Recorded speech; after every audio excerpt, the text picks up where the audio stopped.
Hello, class, and welcome to our exploration of deviance and developmental psychopathology. Over the course of this lecture, we will explore a little bit of the fabric between normalcy and abnormality, understanding how culture and society and different diagnostic frameworks shape our perceptions. I find this subject to be really fascinating, and I think it's really crucial as it provides a lens through which we can comprehend the diverse manifestations of human behavior. And so as we explore these topics in this lecture, I hope that you approach the material with an open mind, that you're ready to challenge preconceptions and engage in some thoughtful exploration. Psychology really is a dynamic field and constantly evolving with new insights and new perspectives. And together, I think that we can navigate this historical context and all of the research that goes into understanding normalcy and abnormality as it pertains to developmental psychopathology. So, just to begin as a bit of a guide for this lecture, the first thing I want to do is explore a little bit of the historical perspectives. We did look a little bit at that in our last lecture, but we'll journey through some time of examining how cultural norms and societal expectations have shaped our understanding of normal and abnormal behavior. And this is going to include an exploration of some key shifts in attitudes and values from the 1800s up to the present day. We'll then explore a little bit of the realm of statistics, and we will explore the concept of the normal curve and the question what it means for someone to be exceptional. Is deviation from the norm necessarily indicative of abnormality or of deviance?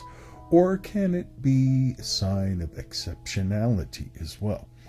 And our examination will then extend to societal norms as well as legal frameworks, particularly here in the realm of sexuality. And we will trace the evolution of these norms over time and assess how they reflect the influence perceptions of normalcy and deviance.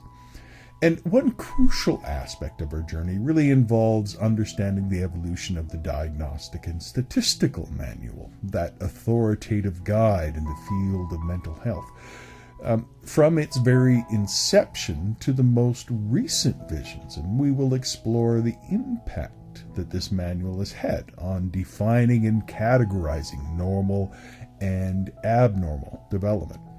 And so all of these themes hopefully will be a little bit of our guide map, our roadmap to exploring this very complex landscape of developmental psychopathology. But as we begin our research, like always, I like to begin with a key researcher who has provided some influence for defining normalcy and abnormality. And today I want to look at someone who helped define normalcy and abnormality in developmental psychopathology, Alfred Binet. Alfred Binet was born in 1857 in Nice, France, and he passed away in Paris in 1911. And Binet is renowned for pioneering intelligence tests. Alongside someone by the name of Theodore Simon, he developed the Binet-Simon scale, aiming to identify cognitive abilities in children. And the whole concept of mental age is something that Binet came up with. It's really a measure of a child's cognitive development compared to average performance for a particular age group. And this has laid the groundwork for understanding individual differences in intellectual abilities. And Binet really emphasized the importance of considering individual differences, steering away from rigid categorization. And his approach highlighted the dynamic nature of development, challenging static notions of normalcy and abnormality.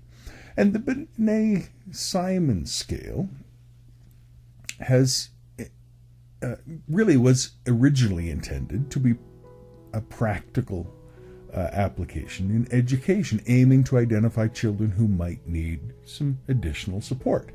And Binet's work has really bridged the gap between psychology and education there. And that really emphasizes the practical implications of understanding cognitive development. And you might be aware of what an intelligence test is today. One of the standard intelligence tests is what is known as the Stanford Binet test, where Stanford University kind of bought the rights to the test. And so this kind of just highlights again the indelible mark on the field that an individual like Alfred Binet has made, helping us to understand and assess cognitive abilities and an understanding of normal and abnormal developmental trajectories. Now, to really comprehend the concept of normalcy and abnormality within the field of developmental psychopathology, we must first turn our gaze to the cultural landscape of the U.S. in the 1800s. Because during this time, there were some societal norms and expectations that played a pivotal role in shaping perceptions of what was considered normal and abnormal. You need to remember that in the 1800s, the United States was primarily an agricultural society, and the majority of the population lived in rural areas and engaged in agricultural activities. And this lifestyle influenced societal expectations and norms, and there was some strict gender roles that were prevalent, defined by, and there were things that were deemed normal for men and things that were normal for women. Men were often expected to be primary breadwinners, while women were confined to domestic roles, and deviations from these rules were often met with societal disapproval. And morality often intertwined with religious beliefs and played a significant role in shaping societal norms, and behaviors perceived as deviating from moral standards were labeled as abnormal, contributing to the stigmatization of certain individuals. And the 1800s witnessed a limited understanding of mental health compared to contemporary perspectives. Individuals experiencing mental health challenges were often ostracized, with their conditions attributed to some kind of moral failing rather than being understood as a complex phenomenon. Now, an example would be of normal and abnormal would be, for example, a woman expressing a desire for independence beyond traditional roles. That person might be viewed in this society as being abnormal because society was emphasizing very rigid gender norms.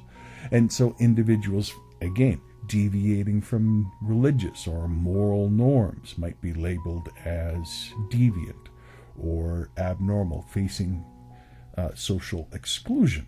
So understanding these cultural norms provides a foundation for appreciating how societal expectations influence perceptions of normalcy and abnormality in developmental psychopathology, particularly in the world of the 1800s.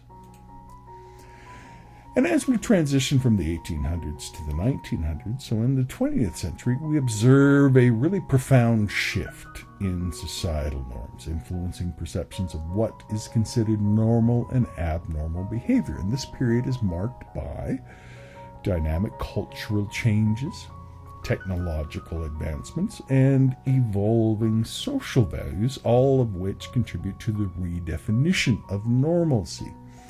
So you need to kind of remember, back in 1910, it was normal to commute on horseback or using horse-drawn carriages. However, by 1990, The norm had shifted dramatically with automobiles dominating transportation. And this transformation across that century reflects advancement in technology and the changing urban landscape. So throughout the 20th century, societal norms around things like gender roles underwent significant transformations. The women's liberation movement challenged traditional expectations, leading to greater acceptance of diverse roles for women in society. And what was once considered abnormal in terms of women's aspirations and careers became progressively normalized. And then the rapid advancement of technology, particularly in the latter half of the 20th century, altered how individuals interact and communicate. Social norms around acceptable behavior in the context of technology evolved, influencing perceptions of normalcy. The civil rights movement, of course, in the mid-20th century, challenged some deep-seated racial prejudices and norms, and attitudes towards interracial relationships and equal rights shifted, redefining what was considered normal and acceptable. And these cultural shifts really highlight the dynamic nature of societal norms and their impact on individual development. So understanding the evolving definitions of normalcy and abnormalities, I think, are really essential and can't be overemphasized. It's essential for contextualizing the experiences of individuals within their historical periods. And by exploring these cultural challenges, we can gain insight into that natural and multi-layered societal evolution and how the definition of normal and abnormal behavior has changed over time. Now, of course, we can always go to the numbers, and it's imperative to introduce the role of statistics, particularly the normal curve, in shaping our understanding of human behavior, because the statistical perspective provides a framework for quantifying and identifying a variety and variability in traits and behaviors across populations. And that is part of what makes people strong, is the variability in the society. Now, you need to kind of remember that bell-shaped curve, that normal curve, really illustrates the distribution of naturally occurring events, like a trait or a behavior within a population. And the majority of individuals cluster around the average, that is the mean in the center, creating the peak of the curve, with fewer individuals exhibiting extremes on either end. And the spread of data points on the curve is really measured by standard deviations. And this is a metric that allows us to understand the degree of variability from the average, providing a statistical basis for defining what is considered normal and abnormal. Now, we need to kind of be mindful here of what is exceptional, what is abnormal. Take me, for example. Anyone who's met me in person, I'm a big, tall guy. And so on my physical attributes, I can be considered very abnormal. Do I like to consider myself abnormal? No, of course not. I want to be normal. But statistically, I'm a huge outlier. But that doesn't necessarily mean it's a bad thing. Statistical outliers, that is, individuals who fall significantly above or below the average, are considered exceptional. Whether exceptional traits are deemed abnormal really kind of depends upon the context and impact on the daily functioning of the person. And you need to remember that human traits are complex. Things like intelligence or personality and emotional well-being are things that are very multifaceted. And the normal curve acknowledges this complexity and emphasizing that deviations from the average are not inherently abnormal, but should be understood really in a broader context. So the application of statistical norms really needs to be considered in cultural and contextual factors. What may be considered normal in one culture may be deemed abnormal in another culture. My ethnicity, for example, is Norwegian. So when I go to Norway, I fit right in. When I go and visit India, I don't fit in. And it's simply because I'm just a lot taller than the average Indian individual. That doesn't mean that I'm abnormal or that I'm deviant in any way. It's just you need to understand based upon the cultural expectations. And there are, of course, inherent cultural biases that impact the accuracy of judgments regarding what is considered typical or deviant. So my point here is statistics can provide a lot of information, but as far as defining abnormal and normal, you need to use some wisdom in that definition process. Now, our exploration of normalcy and abnormality, of course, is always going to extend into the intimate realms of societal norms, and particularly laws around sexuality. And there are ever-evolving attitudes towards sexuality within the fabric of society. And there's a lot of influences there. There's basically general anxieties about religion and death and morality that play into this and make this a very emotional topic.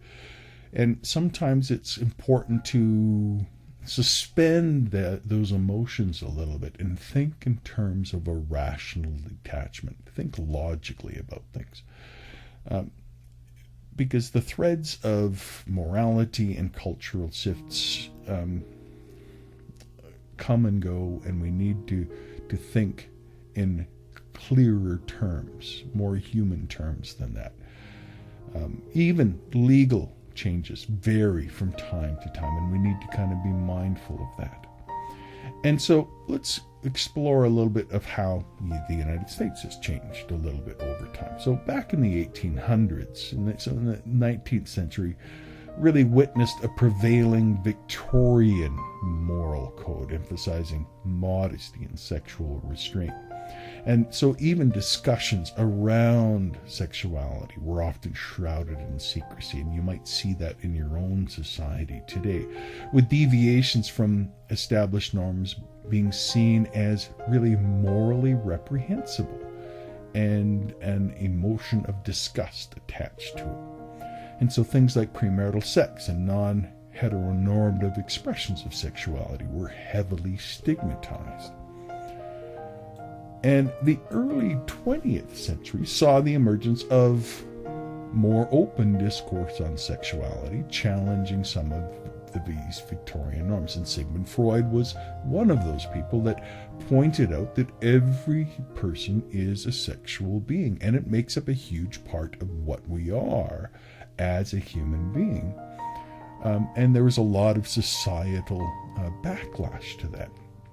However, as the early 1900s kind of came about, the societal expectations really continued to reinforce traditional gender roles and heteronormativity. And so there was, though, a medicalization that began to take place, the framing certain behaviors as pathological.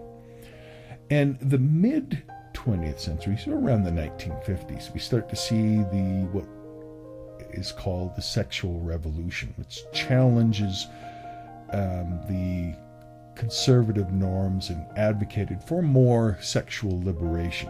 And at this time, there were some legal changes, such as the legalization of things like childbirth, that reflected evolving attitudes towards an individual's autonomy and their own reproductive rights.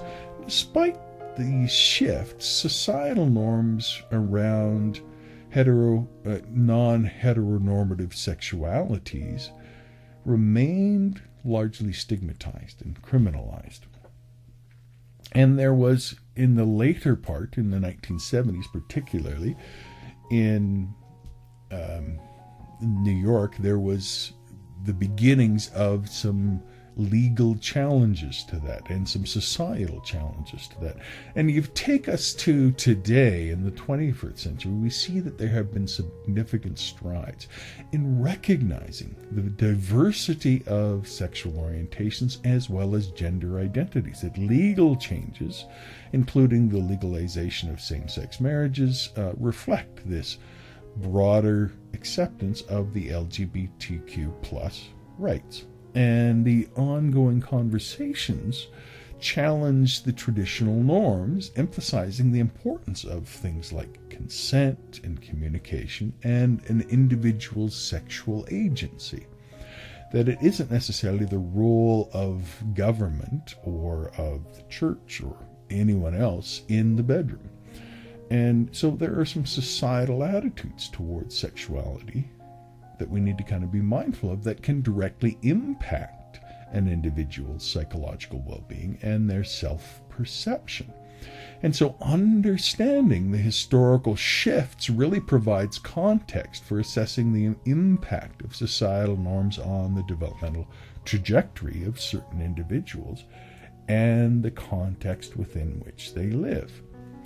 Now, the other thing that I want to highlight today is the development of understanding normalcy and abnormality as it pertains to clinical nosology. Remember, nosology is the classification and categorization of mental health disorders.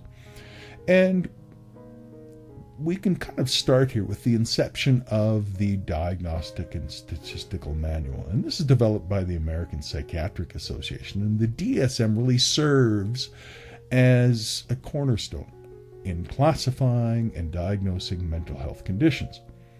So we can think back to 1952, where we have the first edition, known as the DSM-1, published in 1952, and its primary purpose was to standardize psychiatric diagnoses and promote some consistency within the field. And the influence of World War II and the aftermath of World War II really underscored the need for a common language within psychiatry.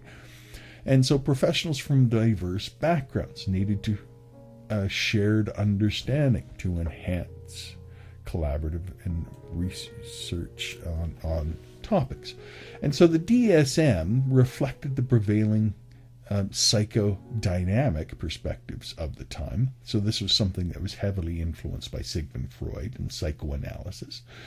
And so the diagnostic criterion naturally were very wide, and they emphasized the psychosocial factors of mental health.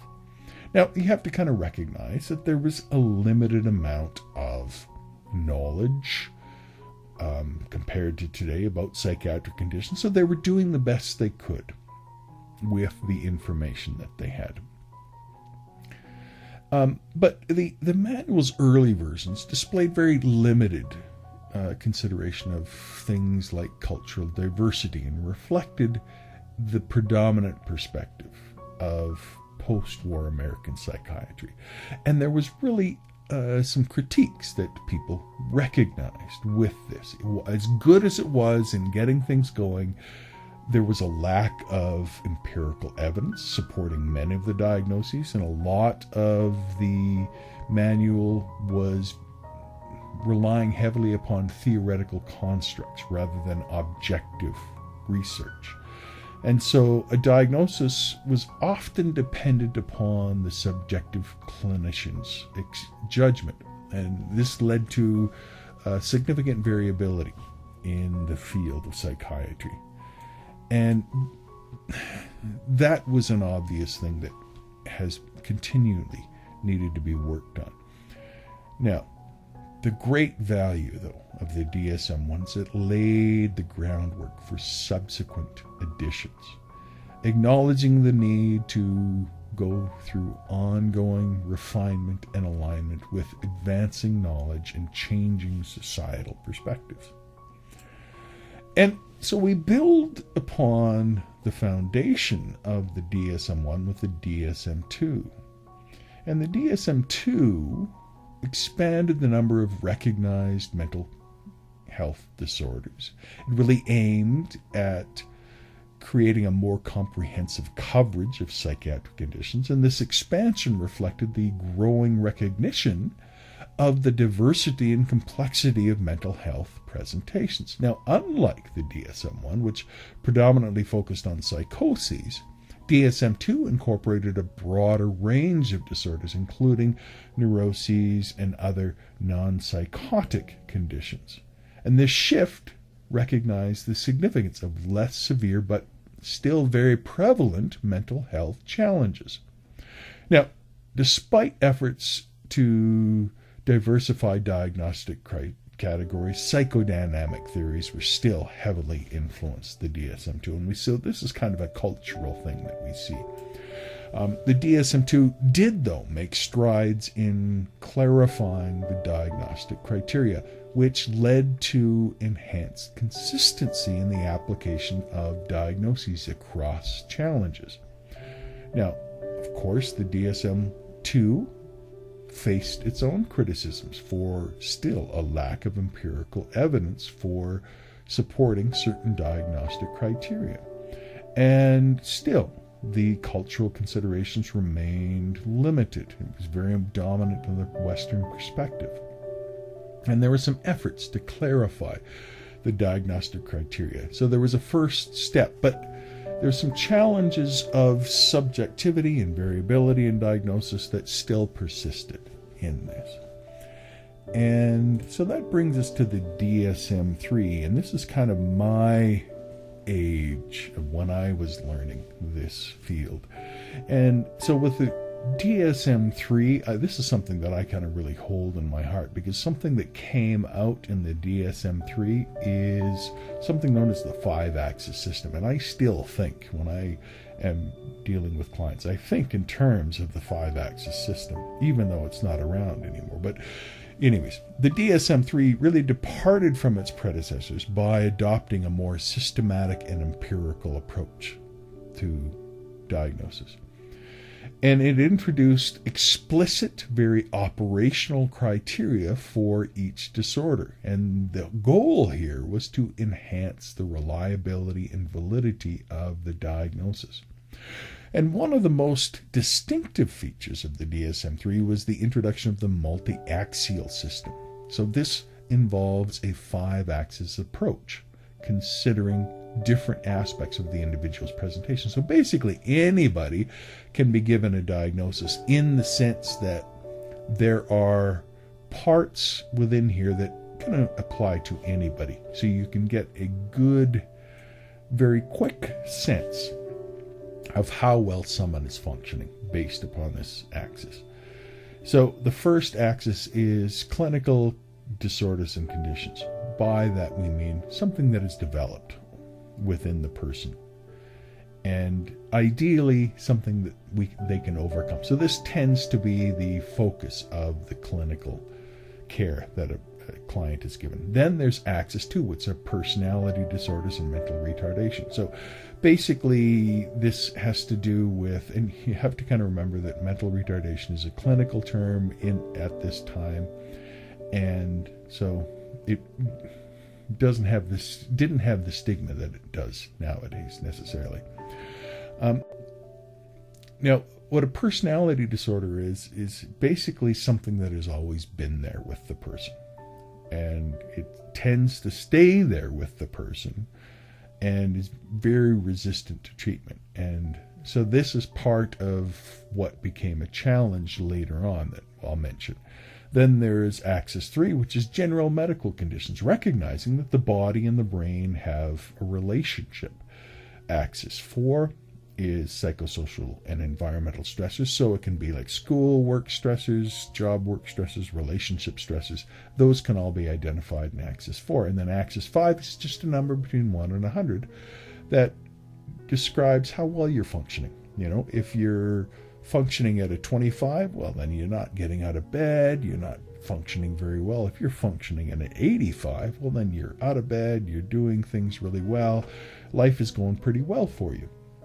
And it's just a nice, simple way of describing a person. And I like it personally.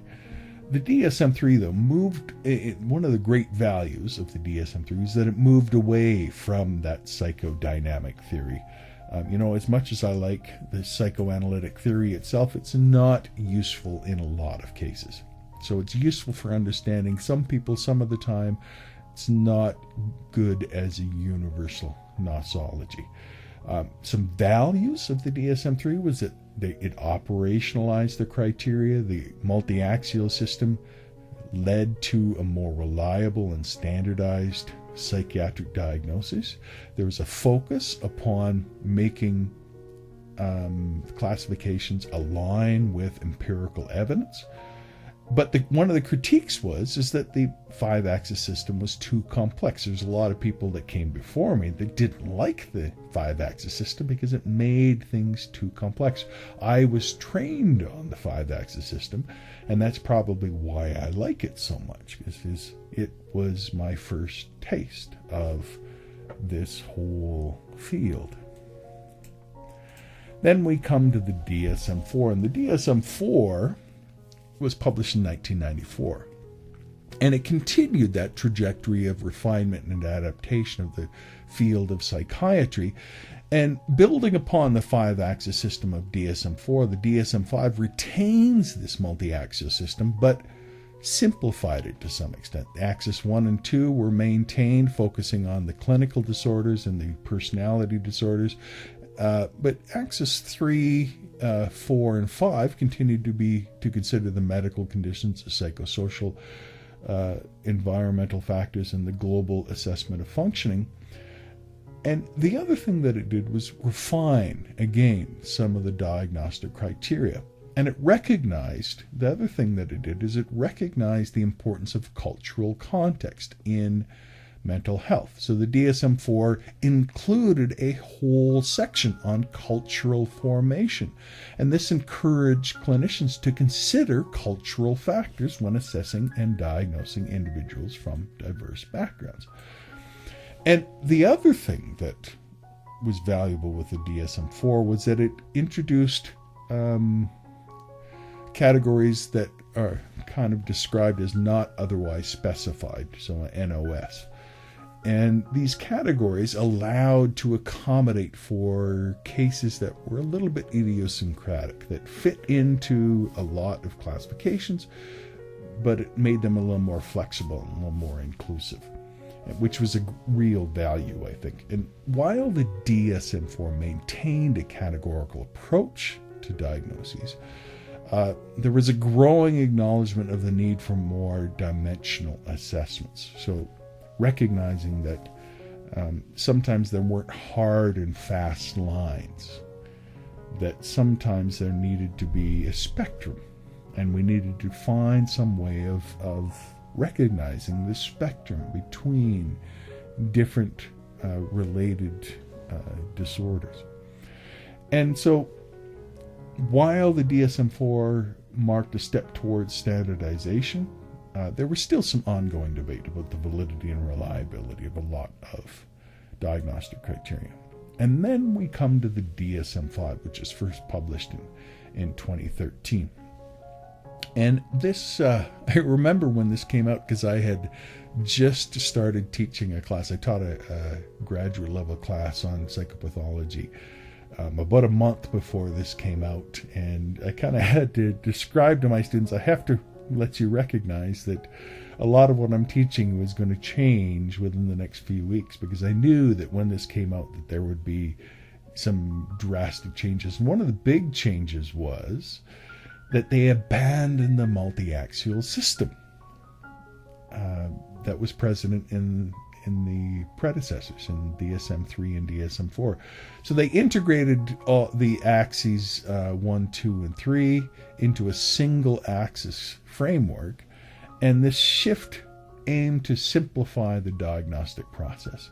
And then they added some dimensions to it. So they maintain categories, but the DSM-5 introduced the dimensional aspect to capture the varying severity and intensity of symptoms.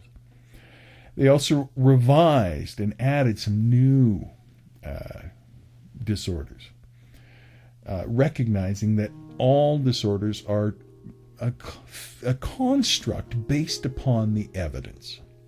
And so conditions such as disruptive mood dysregulation and premenstrual dysphoric disorder were added. And now, there was still the DSM-4, building upon that DSM-4's cultural formulation. DSM-5 introduced the cultural formulation interview, which is a structured tool to assist clinicians in exploring the impact of culture on the individual's mental health. So, while there's some value to the dimensional aspects, I still mourn the loss of the 5-axis system. Maybe that's my own bias, and it probably is, but the field has moved on from that. But as always, there's this ongoing debate regarding the validity of psychiatric diagnoses and the categorization, and that probably will never go away.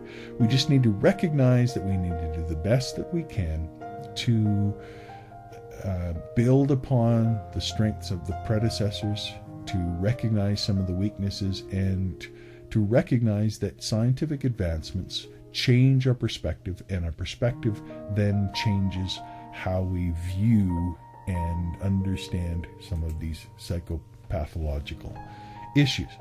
And that brings us to the DSM-5-TR, which is our latest version. Every version of the DSM has those clarification and refinement aspects to it, and the DSM-5-TR, as of the time that I'm writing this, is our latest version. And if you're watching this a few years from now, I'm sure that there will be a DSM-6 will probably be coming out soon. Now, the thing to kind of be mindful of here is that there's an emphasis on the dimensional assessment, an update of the cultural formulation interview, and an incorporation of some new research that is going on, as well as some responses to some feedback from different clinicians and researchers and broader mental health community at large, because the field is growing quite rapidly. The ability to interact with researchers all over the world instantaneously has done wonders for our understanding of mental health. And now there can be some debate as well on categorical versus dimensional approaches, and that's something that we start to see within the DSM-5-TR. The DSM-5-TR, you'll also notice that we used to go with the simple things like Roman numerals, and they used to be very complicated terms based upon Latin and Greek. All of that is done away with. Part of the intent of the DSM-5-TR is to make things simple, to make it so that you don't have to know what agoraphobia is, that it literally means fear of the marketplace, and things like that. We can have just generalized social anxiety disorder instead. So things like that have gone a long way to just make the diagnostic and criteria a little more user-friendly. And here we also see that there's a recognition that normalcy and abnormality in developmental psychopathology is an ongoing process.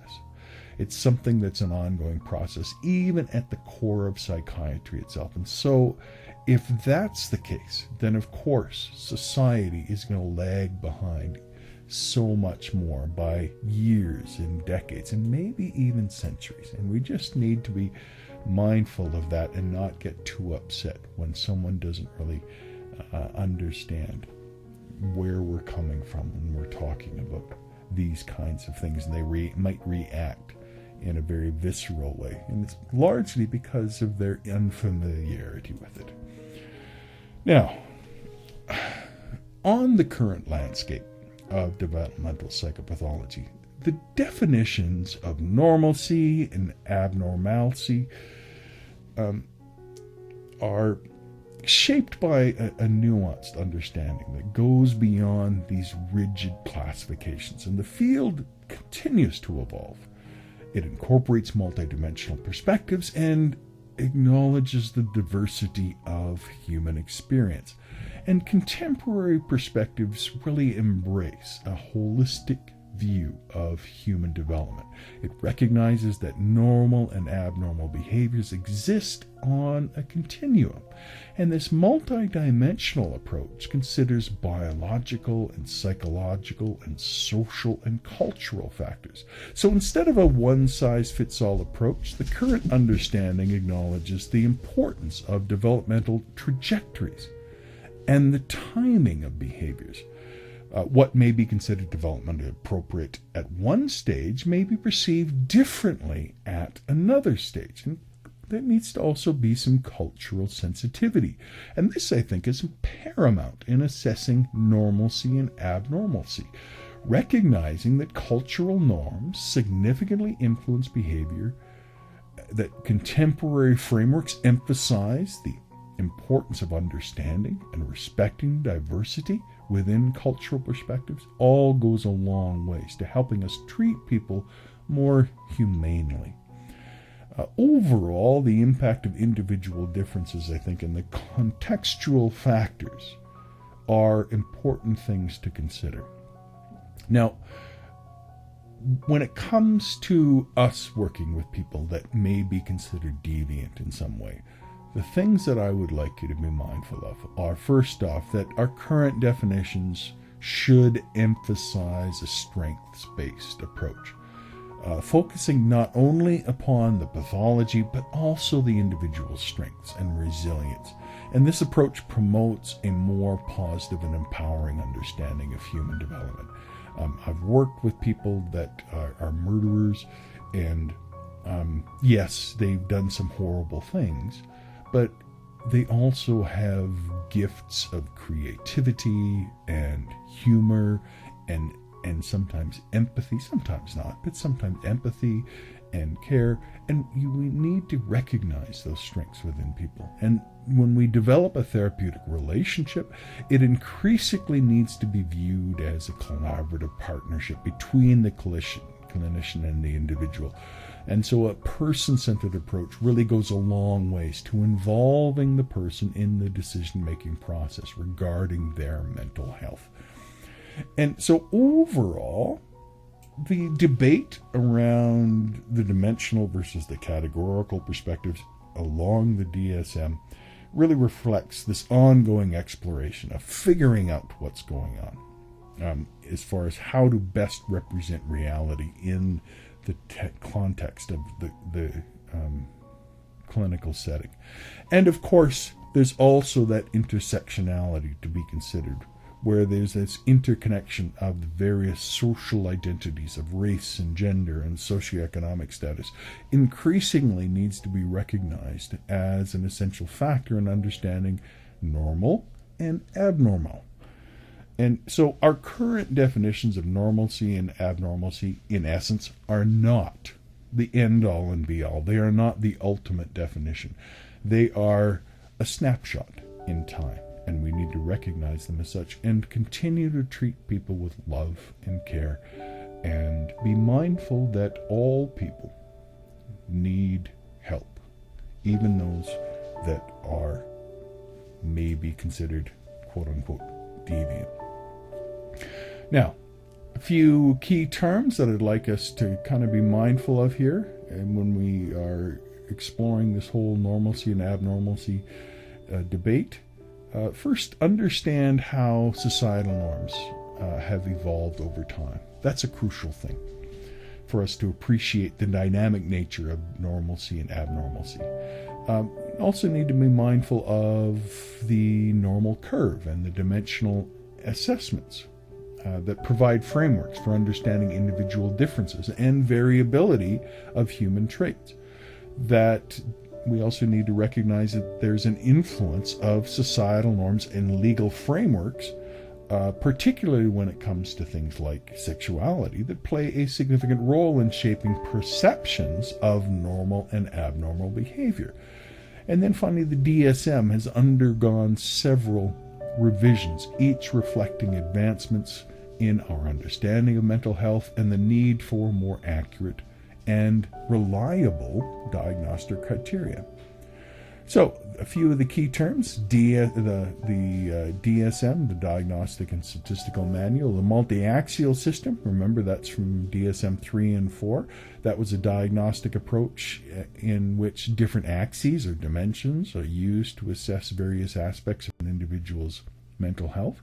Then there's the dimensional assessment. Okay, remember, that came out with the DSM 5, and that's an approach that considers the intensity and severity of symptoms, recognizing the spectrum nature of mental health conditions. There's the cultural formulation interview, that structured tool to explore the impact of culture on an individual's mental health. There's the strengths-based approach that emphasizes an individual's strengths and resilience as integral components of mental health assessment and intervention. And then the question for this week: what major shift did DSM-5 introduce in its diagnostic framework? And of course, it is the integration of the dimensional assessments. That's it for our lecture for this week. I hope that you enjoyed it, and I will see you next week. You take care. Goodbye.